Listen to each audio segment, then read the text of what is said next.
Thank you for joining the JPIAMR webinar series, AMR Research in a Post-Pandemic World. My name is Patrik Fagerstedt. I work at the Secretariat hosted by the Swedish Research Council. So this is a third part of a series of webinars organized by the JPIAMR, the Joint Programming Initiative on Antimicrobial Resistance.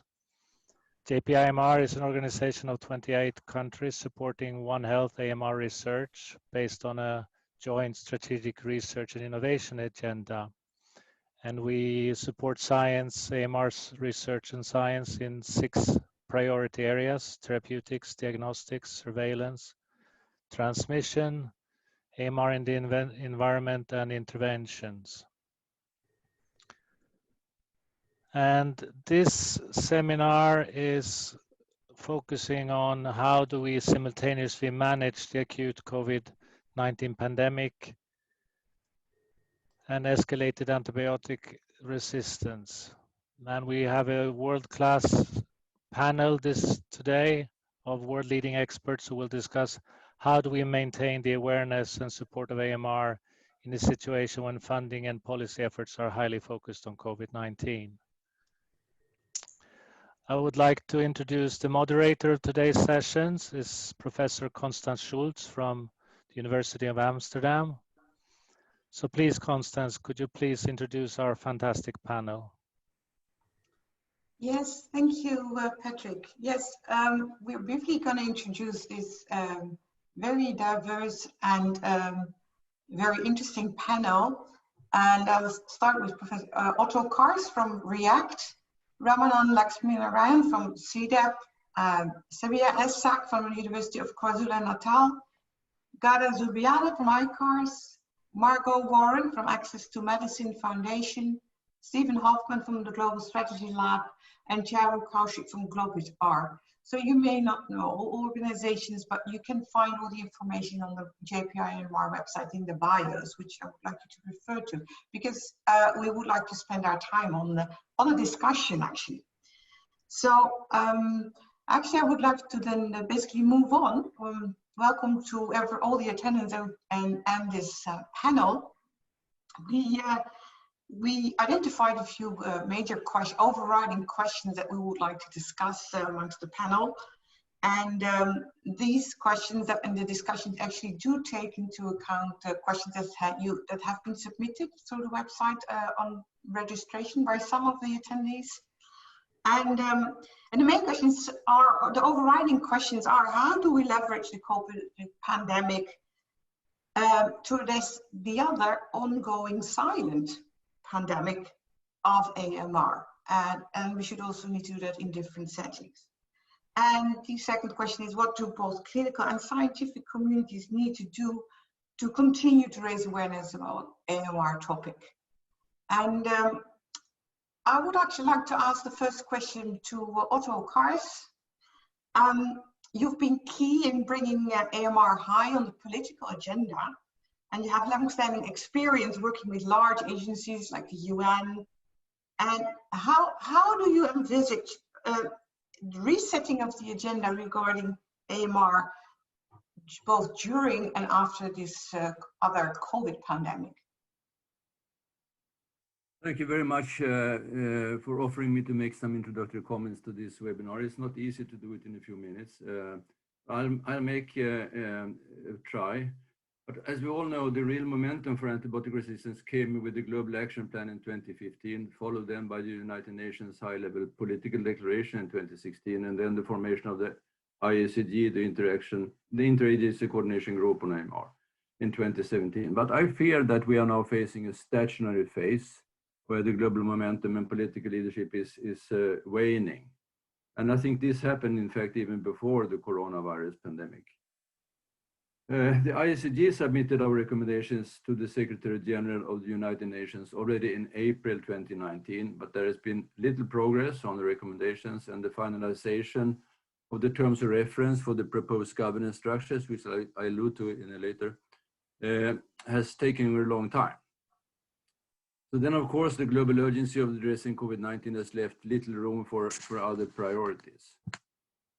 But the ongoing COVID-19 pandemic, I think, offers clear potential to reorient and strengthen our advocacy on AMR. As global health has become a political top priority during the COVID-19 pandemic, there is an unprecedented understanding of the importance of resilient health systems and a functioning global research and development system and supply chain to meet the global infectious challenges. And I think this will offer opportunities to strengthen the recognition also of antibiotics as a key and essential components of all health systems. But when resetting the agenda for AMR, which during COVID or post-COVID-19, which we have to do for sure, are at least three major areas that we need to improve on if we should be successful. First, improving the narrative. Second, mobilizing financing. And the third, and not least, is establishing a strong global governance. And I know that Stephen will allude to that much more. But due to the multifaceted, on the narrative, due to the multifaceted nature of AMR, policymakers are faced with multiple and diverse narratives, which is a great problem. But just simply, for example, antimicrobial resistance AMR, which include malaria and HIV, is now commonly used, while others are focusing on antibiotic resistance, as identified in the UN political declaration as the priority. And this year, we will face a change in the World Antibiotic Awareness Week to World Antimicrobial Awareness Week. So clearly there is some confusion here that we need to somehow rectify. On building on the experience with COVID-19, it's obvious to me that health is the strongest entry point for antibiotic resistance, but we need to put a disease face to the problem as part of the narrative. We badly need data on the real resistance situation and the burden from in terms of mortality and morbidity in each country. And such data are lacking even in many high-income countries, but the situation is even worse in LMICs and considered to be one of the biggest barriers for national champions to convince policymakers. Then on financing, we must conclude that antibiotic resistance is not visible enough in the context of the global development. Neither the Global Fund for AIDS, Tuberculosis and Malaria, nor the Bill and Melinda Gates Foundation have included antibiotic resistance as strong components in their work. And again, I'm convinced that this is largely depending on that the narrative is still too technical and not disease-oriented. Another reason is that antibiotic resistance was not included from the very beginning in the Sustainable Development Goals, and that was clearly a missed target. On the positive side, though, one positive sign is the new AMR Multi-Partner Trust Fund. This could help fill the enormous gap for capacity building in LMICs, but unfortunately, only three countries so far has pledged to this fund. And then finally, some comments on governance. There are at least three ongoing processes where I think the AMR community needs to be strongly and proactively involved. Two of them emerged from the ICG recommendations. So there will now be a global leaders group for AMR in the near future. The nomination process has been closed and we are awaiting the names. We don't know when, though. We can expect that to happen. The group will be small and include politicians as well as members from the international agencies, civil society and the private sector. And for sure, I could elaborate on this because I have some concerns about that this group is not going to have the power that we had hoped for. And it's difficult to say what this group can achieve as there is no allocated funding to it. But we can hope for a strong leadership in the group to keep AMR at least on the top of the political agenda, while waiting for even stronger governance mechanisms. The second important governance structure that will be formed is the independent panel on evidence for action against AMR. And of course, this is of great interest for the research community. Although the final terms for reference of this governance body is not yet there, it is expected that the panel will rigorously evaluate and synthesize existing and new data and provide not least options for evidence generation and mitigation. So therefore, the panel members should have experience in developing developing and communicating across both the science to policy and the policy to practice interfaces. But as said, this is not ready yet. The terms reference is not finalized. There is yet no nomination process. And lastly, just recently, a few days ago, the president of the EU Commission indicated in her State of the Union speech the need to strengthen our crisis preparedness and management of cross-border health threats, and as a first step, will propose to reinforce and empower the European Medicines Agency and the ECDC. And as a second step, we will build a European BARDA, an agency for biomedical advanced research and development, to support EU's capacity and readiness to respond to cross-border threats and emergencies. And taking into account the pandemic proportions of antibiotic resistance, we need to be very active, I think, in making this issue a part of these new initiatives. So my 5 minutes is gone, and I'm finished. But I think while awaiting the right time to reset the antibiotic agenda, there is work to do, both in building and consolidating a stronger common narrative and actively interacting with ongoing processes where our issue might fit well in. So thank you, and over. Thanks a lot, Otto. So maybe some of the panelists would like to respond. I think, Stephen, you will have an opportunity to respond anyway after this. I think you would like to, looking at you. So one question from myself, Otto, to what extent, because what you have said is that this is already pre-COVID, actually, what you described, this to a large extent a pre-COVID situation. Do you see opportunities because of COVID? Can we leverage COVID in the larger picture? Yeah, I think we have really an unprecedented situation when in the minds of, first of all, the COVID-19 has showed how the world can collaborate, although there are exceptions, very strong ones. But we have on the governmental level, on the agency level, on the profession level, and not the least on the general public level, enormous solidarity and collaboration across sectors and widely. So I think we can build on that, and the understanding of health and health systems, as I said before, is absolutely an entry point where we must be able to place specifically, I think, ABR, antibiotic resistance, as a major component in all instances.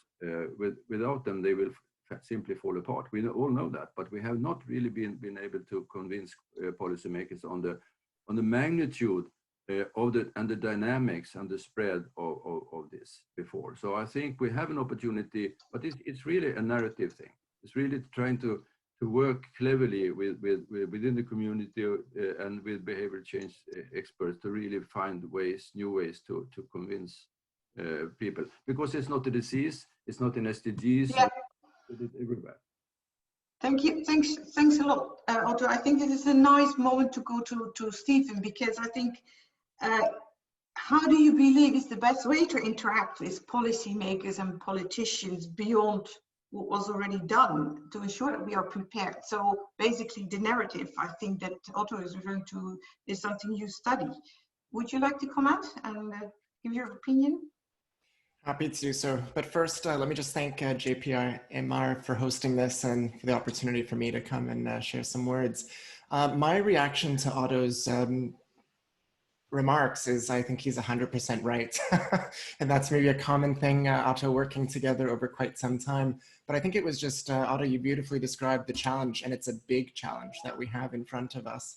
When we think of antimicrobial resistance, it ultimately, of course, is a microbiological phenomenon itself, but what's driving it are social drivers. And so we have a challenge around that narrative that if we're going to compel action from the leaders around the world who have the ability to act on antimicrobial resistance, we can't be talking about AMR as in the narrow microbiological terms. We need to be talking about it in terms of the social consequences that it has, of which there are many about which citizens, voters, leaders around the world very much care about. So the narrative, as Otto said, is key, and it's going to be something that's difficult for researchers to do and for scientists to do, because we're so used to aiming at greater precision, greater technical preciseness, but what is needed in a political context and what a political scientist would say is we actually need something that will get people. I mean, Altra mentioned the disease face that antimicrobial resistance currently lacks. It's a really important point, but also just in terms of better understanding the broader consequences of this and making it feel real. For that, I'll just highlight, I think one place where we can look to is climate change. Climate change is equally as complicated as antimicrobial resistance.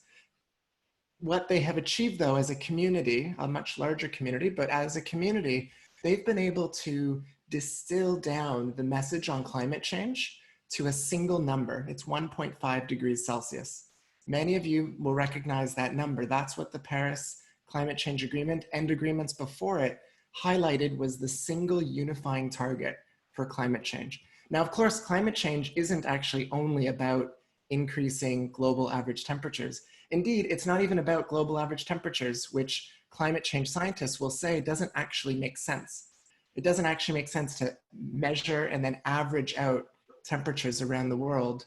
It's something they had to invent a method for doing that calculation after the political leaders landed on something that made sense to them and something that citizens can feel, because we all feel temperature. We don't feel resistance or resistance genes or resistance reservoirs. The other quick point of comparison would be with COVID-19. A lot of, it was very difficult in early days to get people on board until, at least in my country, in Canada, we had this saying, and I know in many other countries as well, the need to flatten the curve.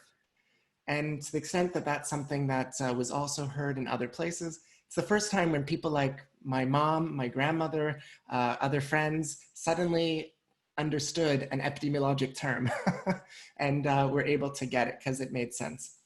The last thing I'll mention is that we ultimately as a community need to make sure we're not just raising awareness, but that we're actually producing evidence that political leaders can actually act upon.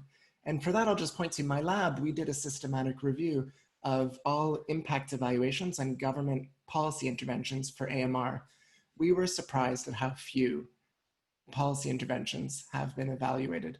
What that means is that even if we do have a disease phase, even if a political leader decides, yes, let's make this happen, they don't have a good evidentiary base upon which to actually make policy decisions. And so in that case, COVID-19 has been, I think, a grand revealer for a lot of challenges we face, equity issues, One Health issues, but it's also a grand revealer of the extent to which we haven't properly managed global risks like antimicrobial resistance, like pandemics, like climate change. Hopefully the silver lining of this very destabilizing, discombobulating event of COVID-19 will be a greater awareness that we need to be better managing these long-term risks like AMR, or else we're going to face some very severe consequences. Thanks. Thanks. Does any one of the panelists want to respond to this briefly, or would you like to? I think what we're listening, yes, Terry, go ahead. Yeah, just to echo, what Stephen and Otto have put in very, succinctly described. I was just reading the Global Preparedness Monitoring Board's report that just came out a couple of days ago. And it basically emphasizes the cost, even if you look at it from an economic perspective, the cost of preparedness versus response. So they put numbers into it that it would really preparedness, for global pandemic or other kind of preparedness would really be a cost of $5 per person, across the world. Whereas currently we are running about $11 trillion in economic deficit and counting. So the cost of preparedness versus the cost of responding or reactive mode is way different. And this is nothing new. The AMR community has been talking about this, from O'Neill report here in Canada, the Canadian Council of Academy report. There were numbers, but there are numbers in a report. Yeah. The impact of it is now actually being felt at every level, including the economic level. So just wanted to bring that aspect in. Yes, thank you. I think that's good. It's also good you mentioned the O'Neill report, because we may need to, apparently we need an extra. We'll ask, I think when we come to later in this webinar, we'll get back to that. Thank you, too. I would like to ask Margot's opinion, because often in this kind of discussions, the issue of antibiotics and not having a market value is raised. And so the role of the private sector is hugely important in addressing AMR, including evolving expectations of as a result of COVID-19. Would you suggest that there's not even more pressure than on companies to consider equitable access issues and to cooperate and collaborate? And what would be the best strategy then, if so, to leverage on COVID for AMR? Yeah, thank you. And thank you to the JPIAMR Secretariat for having me today, and to the other co-panelists for their remarks as well. So to answer your question, yes, I do think that there is now even more pressure on pharmaceutical companies to consider equitable access issues and to cooperate and collaborate with key partners to address and prevent future global health crises. And there are a few key strategies for leveraging this momentum and this pressure that I think could be helpful in halting the spread of superbugs. So the first is the importance of collecting and sharing good quality data to monitor the spread of disease. We've seen that tracking the spread of COVID-19 has been critical to the global public health response. COVID-19 has proven that we need data and we need evidence to make better policy decisions. Surveillance is also essential for controlling the rise of antimicrobial resistance, but we're still struggling to monitor and track the spread of drug-resistant infections, and the data really is patchy and it lacks full transparency in many cases. So many pharmaceutical companies actually hold the key to some of this critical data.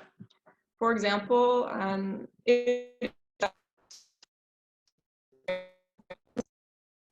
through their surveillance programs, the pharmaceutical companies involved often have very unique knowledge of the resistance map, and this is particularly true for cases where their data covers countries that actually don't have national surveillance programs. So their data and insights are actually quite valuable puzzle pieces. And by using and combining the raw data from these surveillance programs, third-party researchers are able to explore the potential for further research. So it's really much more open and transparent, and there's the potential for other additional studies to be made beyond perhaps the specific questions that the companies themselves would be asking. The data can also be contributed to the Global Burden of Disease study, which is published by IHME. And one such example that I think is important to highlight is that Pfizer has become the first company to actually share raw data from its surveillance program. And it's active in 73 countries, and it publishes it on an open access AMR online register that's hosted through the Wellcome Trust and the Open Data Institute. And we recognized this in the 2020 Antimicrobial Resistance benchmark as being a best practice because they are sharing that raw data, and it's incredibly important to understand the resistance patterns. Pfizer also newly partnered with the Wellcome Trust to launch a new surveillance partnership to improve data for action on antimicrobial resistance. So it's the SPIDAR acronym, and it's in Ghana, Kenya, Malawi, and Uganda. So there is significant potential for sharing of raw data from other companies as well. We know that GSK's SOAR program is in over 30 countries. Merck & Co.'s SMART program is in 63 countries. And Shinyogi also runs multiple AMR surveillance programs, including one in 13 countries. However, none of these companies have shared their raw data, although GSK has committed to doing so, but we're still waiting for them to actually share the raw data with the register. And what's important is that in some of these cases, this data is not actually included in the Global Antimicrobial Resistance Surveillance System, GLASS, and this can be a really critical addition to what they're trying to do as well. So the second area that I'd like to highlight is that when addressing one infectious disease health crisis, we can't afford to neglect others. So for example, the big three, malaria, TB, HIV, together they're responsible for over 2.5 million deaths a year, and there are certainly concerns that this could double in the next year as a result of disruptions to healthcare in the face of COVID-19. So consistent and timely supply of medicines for these diseases and others both throughout the pandemic and following it, is incredibly important for maintaining the progress that's been made to date and for preventing drug resistance specific to the treatment of these diseases. So for example, Mylan, in collaboration with TB Alliance, launched its new antibacterial protalmanide, which is only the third anti-TB medicine to be approved in more than 40 years. And it has committed that it will continue to collaborate with partners and support accelerated registration and increased affordability. So holding them to that commitment is very important. But really, it's this R&D that needs to continue, especially in priority areas such as pediatrics for the big three as well. So lastly, tied to that is that companies must really be thinking long-term, and they must ensure that they're reinvesting in R&D aimed at infectious diseases. We've learned from COVID-19 that companies can not only prioritize R&D once a crisis is already upon us. It's too late, and they really must be thinking longer term to prevent future health catastrophes. So for example, only a handful of large R&D-based companies remain actually broadly engaged in developing new antibiotics, which is down from more than 20 in the 1980s. So losing any more big suppliers and innovators can make it extremely difficult to ramp up effective drug discovery and development operations. One example from COVID-19 that I think is interesting to note is that it's a company with past experience in infectious diseases, and they actually exited the R&D field for antibiotics. However, they moved quite quickly to work on the development and manufacturing of the Oxford vaccine. So I think this is an example of when there's sort of a will, there's a way, and companies may re-enter the field actually in R&D for antibiotics. And it's also, I think the pandemic has shown that when companies are willing to contribute, and there's also governments who are able to create certain conditions, progress can actually be expedited quite quickly. And this is something that we can learn from and apply to R&D for AMR as well. Thanks. Thanks, Margot. I think that's very sensible and very useful, and very interesting indeed about the data and the solidarity. And the question is probably again, how do we make a story out of this to actually demonstrate that this should be happen? How do we make that analogy with COVID and make the case that AMR deserves a similar approach? Yeah, I think I would like to use your term about access, COVID's circumstances and access to medicines and disruption of the health systems, and actually ask Gada. So in low-income settings where there's often challenges, or one challenge is tackled after the other because of the circumstances, it is important to strengthen the health system, and access to care is part of that. In such a way that it can also handle outbreaks like COVID and AMR and other public health issues simultaneously instead of one by one. How can we use the knowledge from COVID-19 to benefit both the COVID agenda and AMR and increase policy awareness in this area? Thank you, Constance. And building nicely from what Otto, Steve, and the others have said, I think COVID has really tested all health systems, even those in high resource setting. More so with the low resource setting when you have other challenges, whether it's financial, economic, but as well political instability and wars. And there's a large part of the world that we may forget about, but they have a lot of day-to-day challenges while they have to deal with COVID. So coming to advocate for AMR on the top of COVID really is not a very popular thing. So it will be a good opportunity for us to reflect on some of the intervention and some of the variables that have been introduced throughout the pandemic, and see how we can tease out some of the information, and some of these interventions could expand beyond viral infection only.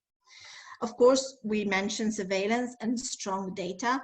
I would add to this the screening capacity and the capability to track and trace infection in the community and avoid it as well to coming into the hospital. Capacity and training and increasing the knowledge of those healthcare workers that are working with the population. I think there's a lot of training that has been introduced even in low resource setting for those community health workers that may not have been exposed to this before. Raising awareness of the population and the idea of washing hands, which seems to be a no-brainer in many areas where there is no access to some water. That's really a big problem. So all the wash and all the water sanitation and hygiene practices that of course have shown that it's really important when it comes to infection prevention are crucial. And of course, investing in cross-cutting infrastructure. The question here becomes is what can be really sustainable? Many of these low resource settings can do it for a short period of time, 1, 2, 3, 4 months. But when you're coming with a pandemic like a silent one like AMR, expecting all of this to go for a long time, this is where a very localized, very much context-specific solution will mean that the intervention could actually be successful or not. And I think that's what ICARS is very interested in. So what are the interventions that locally could be sustainable by the community and the political leadership and impact you know, the management and the handling of infection. And if I may give a very quick example here. So Vietnam, for example, has really shown that it has made extraordinary effort to contain the COVID disease. They've mobilized the society, the healthcare system. There's a lot of trust by the population to its leader.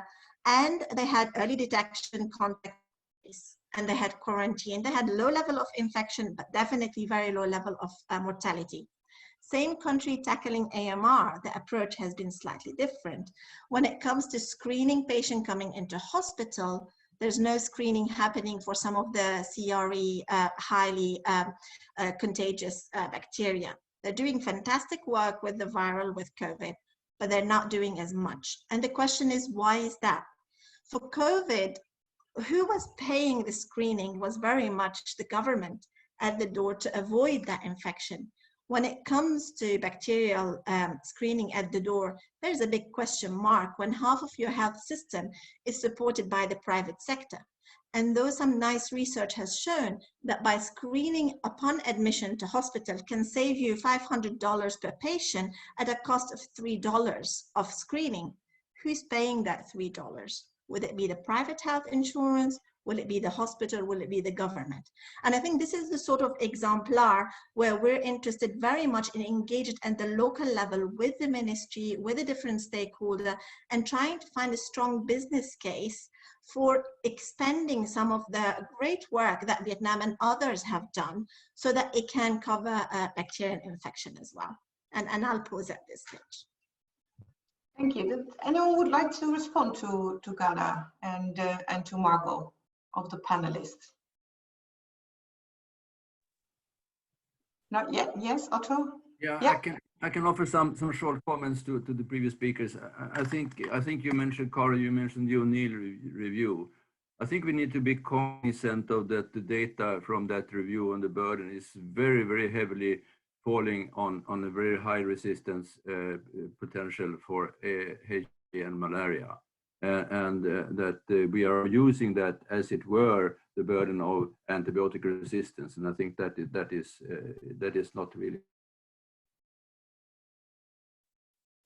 burden of malaria and HIV as well. But I think that it's looking upon how the SDG and the financing for SDG 3 has moved forward in those areas compared to what is not happening in the bacterial field. I think we need still very much on the push side to make a case for antibiotic resistance in the global funding landscape. On the industry side, I think the reviews that you, Margot, have published shows that very few of new antibiotics arrive in low and middle income countries. So there is a clear access problem. So if we need a sustainable, equitable access, we need to find a model where we can really push stewardship and access forward. And I think we need to revamp the model completely, in fact. And I think this is going on. We have some strong push but it's not sufficient. We still have a lot of barriers in the scientific field, but there is push. There is now the new AMR Action Fund, or what it's called. And all these pieces need to come together somehow. And I think the public sector needs to take responsibility for that. Yeah, Vietnam, God, it's sad, really. I mean, the critical situation they have there on the CRE is really truly worrying, and the physicians are heavily working to try to manage that.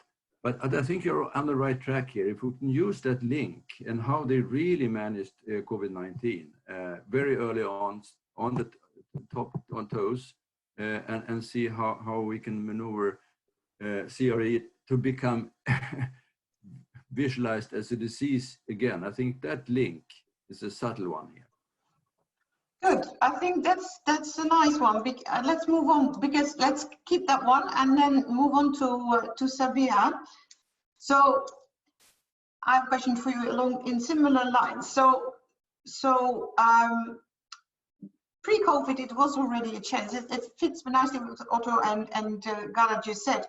It was already a challenge to ensure AMR is used as a public or political public health priority, particularly in low mid-income countries, and where there's resources are limited, but also there are other disease burdens that are potentially viewed as a priority. So how do we effectively, change this thinking during and after COVID? So it's very much about what Otto and Gada just discussed. And how do we do this?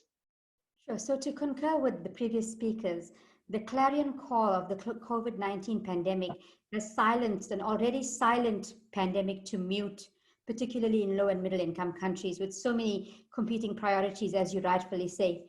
AMR surveillance and AMR antimicrobial stewardship in particular seem to be deprioritized across the world as health systems focus on the pandemic response. So these are my thoughts on how COVID-19 can be leveraged to reinstate AMR on national public health agendas. And I have 3 ways in which I'd like to suggest this. First, we emphasize the importance of AMR or the recognition of AMR as a silent pandemic that is adversely affecting humans, animals, plants, the environments, and their various interfaces and ecologies. That AMR is a One Health issue and its impact is so much more far-reaching than COVID-19. Second, we highlight the collateral damage of COVID-19 on escalating AMR because of the excessive and inappropriate use of antimicrobials. There are several reviews that have shown disproportionate antimicrobial use compared with bacterial and secondary infection. Made aware of the fact that every single AMR indicator will be worsened, and several sustainable goals that are either directly or indirectly associated with AMR will be compromised, as will be progress on the international health regulations. And finally, we need to emphasize that AMR requires the same whole of society, whole of government response, top-down, bottom-up mobilization from governments and policymakers to civil society, as is currently the case with COVID-19. The only caution I would introduce here is to ensure consistent, accurate messaging at all levels, taking due cognizance of health literacies to ensure the whole of society ownership in mitigating AMR. Thank you. Thank you very much, Sabia. I think I would like to move straight to Ramadan, because listening to all this, we're very much. We mentioned the narrative in the comparison, which is very important. We actually mentioned that it could be useful to make a comparison part of a narrative to bring AMR back into the picture. And I think Charoon was the only one who really mentioned the economics explicitly. But what is your view, Ramadan? Could we use the predictions on the economic burden of AMR in the past?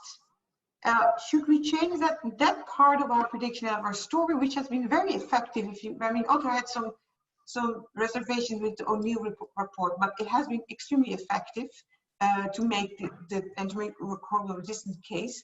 How does COVID-19 change these prognoses and potentially therefore also our narrative? Right. Thanks, Constance, and thanks to JPIAMR for organizing this and for inviting me and all the other panelists. Very topical right now. Now, the broad point that you've heard from everyone is that COVID does change how people perceive AMR. It does that for good positive and sort of negative reasons. The positive is that AMR, failing to deal with AMR can no longer be a failure of imagination, because the world doesn't have to imagine what a pandemic looks like. It sees what a pandemic looks like, and this is in every corner of the world. There's no part of the world today where people are not wearing masks, I don't think. So I think the ability of people to imagine what a pandemic is, and that infectious diseases have societal consequences, this is very clear. The second is that the need for societies to mobilize, as many of the speakers have already said, to come together in a way that cuts across, beyond the medical field, because it's very clear that medicine has not been able to solve the COVID issue. It's been solved essentially by lockdowns and mask wearing and social distancing. It's really behavior. And I think that is, again, a positive, because it makes it easier to tell that story now compared to before, where you had to get people to imagine. Now you don't have to get them to imagine. They can see that behavior is really the critical part, and they have to start doing that right now. The third comes down to the economic consequences. Here, I would agree with Otto, and I've always had a problem with the O'Neill report for two reasons. One is, as an economist, I thought that 100 trillion figure was just ridiculous and unbelievable. And you can see that even if a disease like COVID is going to cost you, I don't know, $5 trillion or $7 trillion, it's unlikely that AMR is going to cost 100 trillion. And I believe in approaching these things in ways that are transparent and clear, and not coming up with numbers just for advocacy. And it was always very difficult at that time to even accept that this was the kind of figure that was being put out just for advocacy reasons. And I think it was a mistake. Let's just say that out clear. It was a big mistake. And the ends don't justify the means in my mind. Getting people to action based on 100 trillion figure is not the right way to do it. You justify that action based on them really taking the problem seriously. Now, is the consequence of AMR serious? Yes, it is. It may not be 100 trillion, maybe a couple of $1 trillion, but why not? Why not actually be engage in straight talk with people about what the actual consequences are? Don't inflate the numbers and what they really will be. Get them to imagine what world with AMR will really look like. Now people imagine that this world is going to be with masks. The AMR world might be very different, which is, the consequences might be much worse, because COVID doesn't stop you from, carrying out surgeries and transplants and things of that nature. It doesn't have that sort of a broad impact, but AMR does. So I think we've got a starting point for an honest conversation with politicians, with policy folks, with people.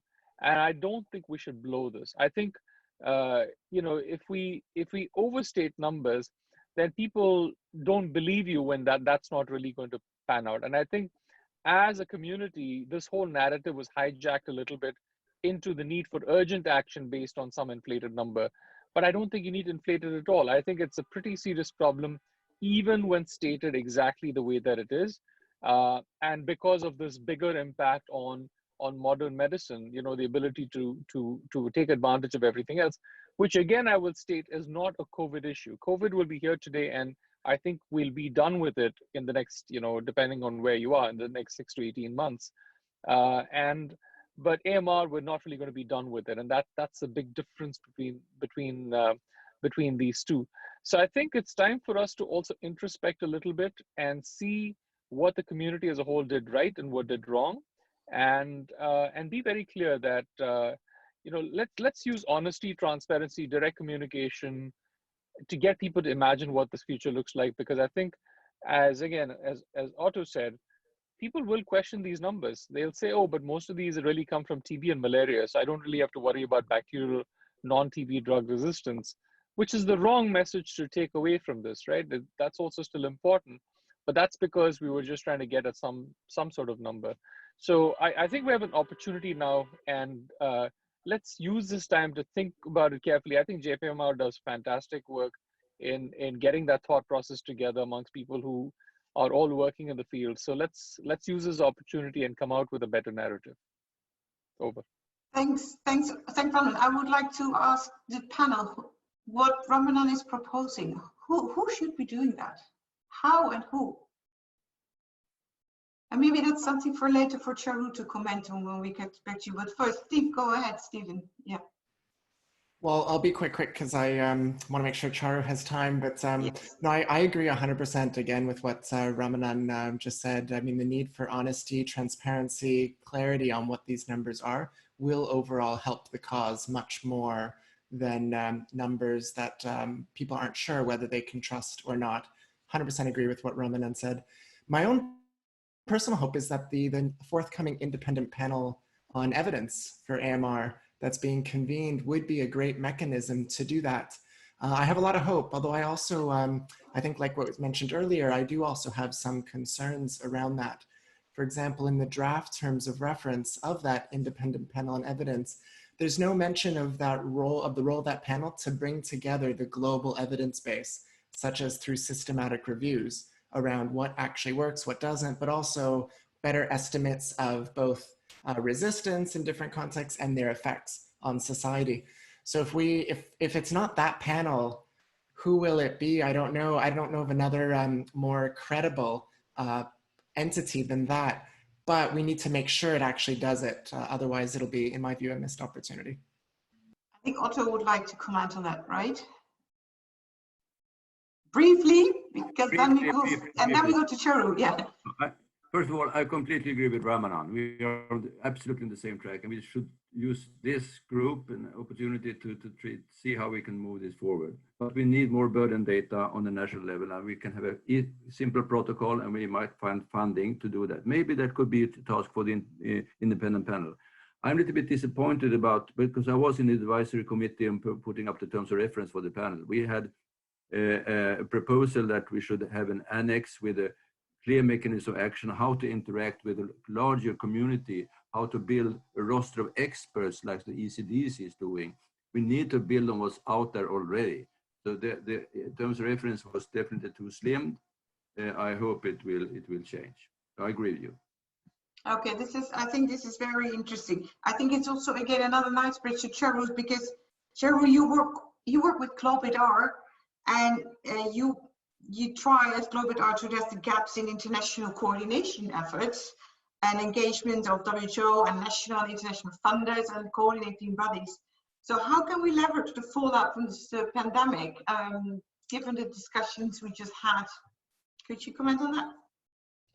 Yeah, so thank you, Constance. So, I think the other panelists have done a great job of emphasizing some of the advocacy pieces, convincing and educating the public, the infection prevention control. So I'm going to limit my remarks, given the time, specifically to the funders' point of view. So as many of you would know, GloBIDR is a consortium of 29 global funders and 2 observers, WHO and CEPI, that's been established to facilitate effective and rapid research on significant outbreaks in infectious disease. So GloBIDR basically has 2 purposes, one for preparedness and one for response. I've been working with the organization for 2 years since I took this position with the Canadian Institutes of Health Research, and we spent most of our time thinking about preparedness. This pandemic has really brought to the fore the need for response and the coordination. So the 2 words that I'd like to emphasize is coordination and communication. And if anything we've learned as funders, as global funders, is the need for that coordination and the need for that communication has been very, very apparent. In terms of coordination, I think Otto referred to it in his opening remarks, the need for different levels of coordination, right? So we're talking at global governance level, governments, politicians, but also at multiple levels underneath it. The public funders, healthcare funders, the health systems in different countries, researchers, global funders, and then, all of these have to work together at their level to really address the issue. And from a funder's perspective, we've spent 2 years discussing how to prepare for this. But in terms of responding when this pandemic has come, it's clear that there are many gaps that are identifiable. So we've done a good job because of the communications that we had prior to that in terms of coming together, lots of goodwill, lots of harmony, lots of openness to exchanging information and coming together. But I would have to say that in terms of value added and being efficient in funding our efforts across the world, there's been a lot of overlap. Where everybody got out, from the gate at the same time, everybody was funding the same things. We are working very closely now with WHO to identify gaps in research, which nobody's addressing. Some of the countries like Canada took a big step in addressing some of the social sciences and behavioral issues, which has been played such a key role. As Ramanan said, and some of the others have said, that so far it's really been about social and behavioral controls that have helped control the epidemic. From a funder's perspective, and I think about it, there's 4 different levels at which we need to work. One is for funders like CIHR that I work for to advocate above us to the politicians and the government to take advantage of what has played out in terms of the narrative, to emphasize what an uncontrolled infectious disease around the world, the repercussions from everything from economic to social to medical and healthcare systems. The second is working with researchers. At a level to everybody, I've never heard people, I'm an immunologist by training, I've never heard public talk about antibodies and T-cell responses before, as much as I have, in the last 8 months. Everybody knows about that. So that's great, but that's something, researchers and scientists need to leverage to advocate and emphasize the importance. If anything is clear in this pandemic, is that research is playing the front and upfront role in terms of where we need to. Our only exit strategy is through research. The third part is for funders to really come together to do a better job of finding efficiencies rather than just telling each other what we are doing and how we are doing it, which is pretty much what has happened. I think we need to develop more coordinated systems where we fund more broad things, multilateral things, which are much more efficient. For example, clinical trials, the pandemic has moved from place to place and the funding hasn't kept up with it. So some of the places that were funded early, they don't have enough caseloads. So multilateral, initiatives would be much more helpful in terms of this kind of global pandemic, which would be reflected with what would happen with AMR as well, that we need to have that multilateral approach. Again, for AMR, I think it's important to advocate in all of these levels. Because it's no longer hypothetical what could happen. We're seeing with this what's going to play out, and AMR would have very similar repercussions, and we need to do a better job of being prepared for that scenario. And I'll stop there. Thank you very much. Yes, Gada, go ahead.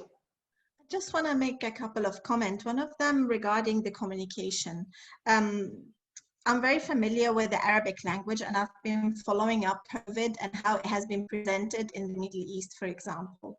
And it was really amazing to see efforts by WHO, the different local center, but as well by the ministries in Lebanon, for example, where I'm from, and how educating, raising the awareness and communicated, people identify and connected with the problem of COVID. This has not been the case with AMR. Antimicrobial resistance does not translate into anything that makes sense in Arabic as a statement. You need 2 to 3 words in order for you to actually explain what you mean by antimicrobial resistance. So I think positioning some of the communication from the context where they come from and who you want to influence is really crucial. And going back to the O'Neill review, and I just have to say I haven't been involved in the O'Neill review, but it has had a big impact when it came to UK mobilizing money, because I was working closely with the UK government, and I do see that it has mobilized money. Going back to the Middle East and what ONIR review did, I think there were some figure as a starting point for scientists to raise a little bit the momentum of AMR within the community. So regardless what we feel that the gaps and the over exaggeration of number, it has had some spots where it has dented slightly the idea, but there's more to do, and some more recent studies that are very focused on national and regional AMR and death rate. I think these will be more relevant, and of course the work of IHME and the Big Data Institute and in Oxford will be really very useful. Thank you. So I think there's an effort, there's a concerted effort needed to make the case again using the momentum of COVID, and that looks at what has been done, what we could use, the advantages of the new report, at least the efforts that have been taken for which some of you have doubts whether they are effective or whether they are, you know, comprehensive enough. And to me still the question, so to me still the question is this panel the group to do so? Because also has some worries, Stephen.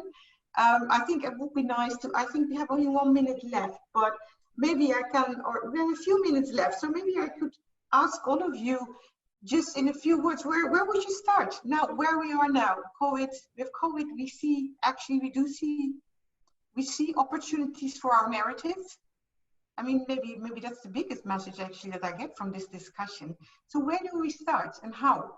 We have only a few words for each of you, so who would like to start? Stephen. Go ahead. Happy to go first. I'll just quickly say that I think the starting point is we have to find silver linings in this terrible experience we're all going through with COVID-19.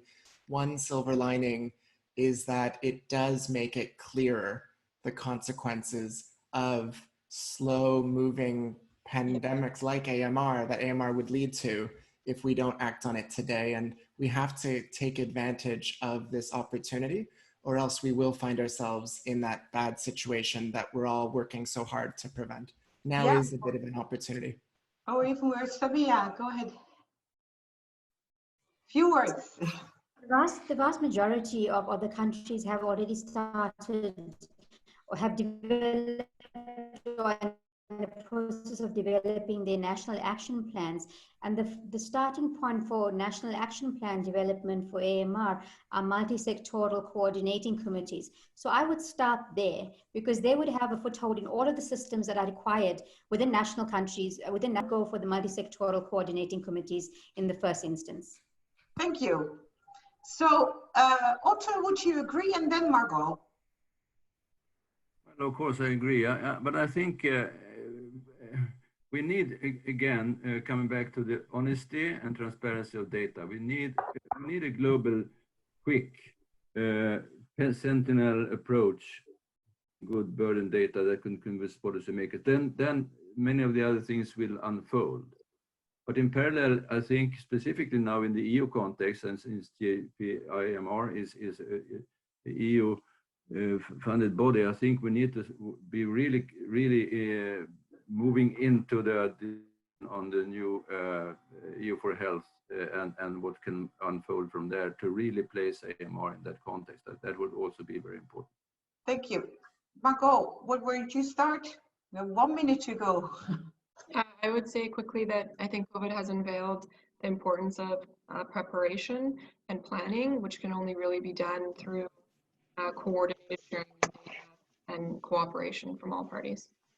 Thank you. Ramanan, I can't see you. Oh, Cheryl, go ahead. 3 words. Yeah, I'm sorry, my audio video is off, but I just want to say I agree with what has been said, and I think, you know, it is if you know, I've certainly worked on the pandemic issue as well, and if there's one thing I regret not having been I don't know, more clear about the threats and done more to advocate for them. And you know, we did a lot, but we clearly didn't do enough. So yes. I think we're in that same situation now, and we shouldn't make the same mistake again.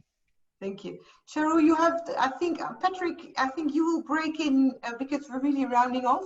So Cheryl, unless Patrick stops you, I think you can give your last, the last few words are for you. Go ahead, Yeah, Shelley. I think I would emphasize, from a funder and from a global preparedness point of view, that connecting and communication and coordination at different levels, whether it's research, funders, government, I think that's where we need to start, because it's very clear that, and I think we've all heard that no one is safe until everybody is safe. And that's the same concept for AMR as well, that just because it's happening in a different part of the world, we are all interconnected. So it's about multilateral initiatives, making sure that we're coordinating at all different levels. Thank you. Thanks. I think, Patrick, you will thank the panelists, but I'll do it as well. It was a great discussion. This ending is very fast because otherwise we're all in black. So Patrick, over to you. Thank you, Constance, and thank you to all the panelists for a great discussion. And I think you concluded this very well. I'd just like to point the audience to the other two parts of this webinar series, which are available at the jpiamr.eu. So thank you all, and welcome to our next webinar, which will be announced on the web in the future. Thank you again. Bye-bye.